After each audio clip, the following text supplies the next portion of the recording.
Guys, take a guess at what movie I just went and saw. I'll give you a minute. Yo, what up, guys? Here we are with Five Nights at Freddy's 2. You know, a movie that a lot of people have been waiting on. But before I get into the review, this might be one of the best popcorn buckets I've seen. Not only does it hold the popcorn, but like you can wear it as a mask. It has the glow in the dark eyes, and it's a nice prop. Like this all around is a dang near perfect popcorn bucket. But like I said, this movie was highly anticipated by a lot of the fans, and honestly, I think they delivered in what they were going for. Now, for the directors, the same one as the first movie, you know, Emma Tammy, and for the actors in here, it's still Josh Hutcherson, Elizabeth Lail, Matthew Lillard, you know, the girl. And, you know, those are really the main actors in here. There's a few other characters that show up, but those are really the main characters. Now, apparently the budget for this movie was $36 million, and that honestly should get shattered. If I had to guess, like, that's gonna get crushed.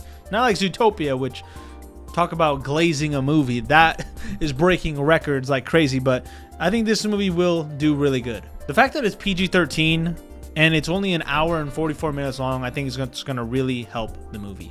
And as of right now, it has a 15% on Rotten Tomatoes and a 6.1 on IMDb. And basically what this movie's about is it's been a year since the incident happened at the pizzeria. Abby misses her friends, and Mike's been kind of hiding the truth of what really happened with them. But Abby decides to sneak out, go to Fazbear's, and talk to them herself. From there, that unlocks a new set of problems, leading them to uncover some more dark truths about Freddy's.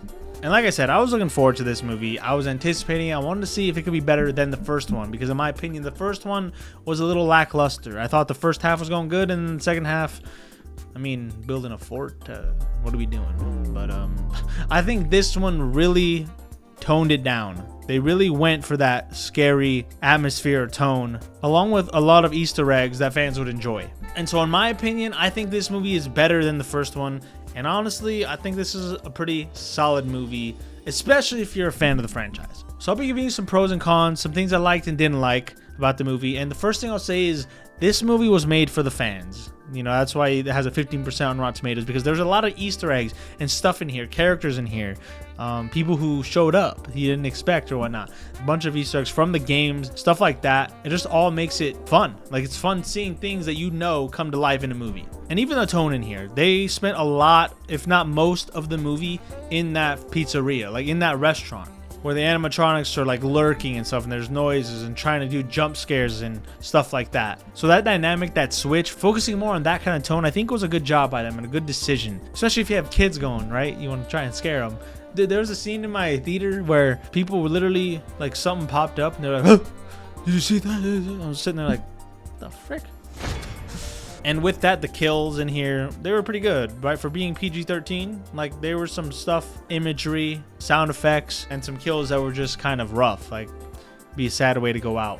Now for the cons, I'll say this. Look, if you don't know the games at all, really, then yeah, I get why you wouldn't like this movie.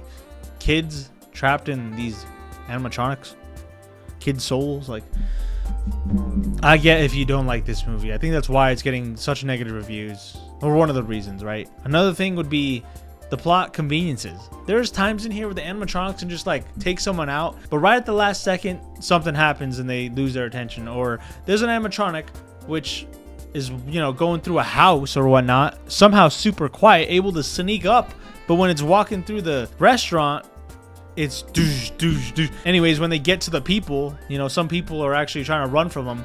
The people, they just fall and they're like, oh, crawling backwards. Like, dude, get up, run. Those things are walking. They're not gonna catch you. It's like Michael Myers. Like, he just walks. Like, you can just run, right? I don't understand that. Like, that was something that just, I don't get the people. So it's like conveniences. That's what I'm saying. Conveniences. I don't get the people's point. Like, why wouldn't they just get up and run? Why wouldn't they do this or that? I don't know. To me, that was kind of weird, kind of convenient, right? And Matthew Lillard, like, we want to see him more, especially after what happened in the first movie. And he basically got sidelined. Like, you rarely see him throughout the movie, and this movie kind of felt like a setup for the next movie, especially how it ended. Like, his character, you know, he's going to be hopefully a big factor in the next one, but he was kind of sidelined, pushed to the bench in this movie. And like I said, the ending, it was just setting up for the next movie. It didn't really, in my opinion, have a good ending. It was kind of more of projecting to the next one, right? Showing you what the next one could be. And some of the character decisions at the end of the movie with Mike and Elizabeth, what happens, you know, with them, I thought were kind of dumb, especially Mike. Like, I don't understand that at all. Even what happened with all the animatronics, I thought it could have been better. But look, this movie knows what it is. It's a movie for the fans. You know, they're trying their best to throw in all these Easter eggs and trying to put the story together, creating their story and also trying to follow the story from the games, you know, trying to combine the two of them. And I think for the most part, they do a good job in here. And if you like the first one, I think you should like this one. But if you don't know this movie or the characters, then I don't know if you'll really like it. But guys, those are just my thoughts. Comment below if you've seen this, what your thoughts are. And if you're going to get one of these popcorn buckets, because low-key, they are pretty cool. What the frick? I thought he was looking at me. But yeah, those are just my thoughts, guys. Comment below what you think, and I'll see you all in the next one. Peace.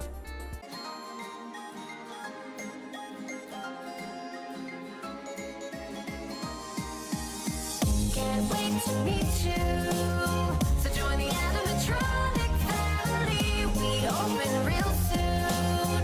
Try your best to hold on to sanity. Come get to know me.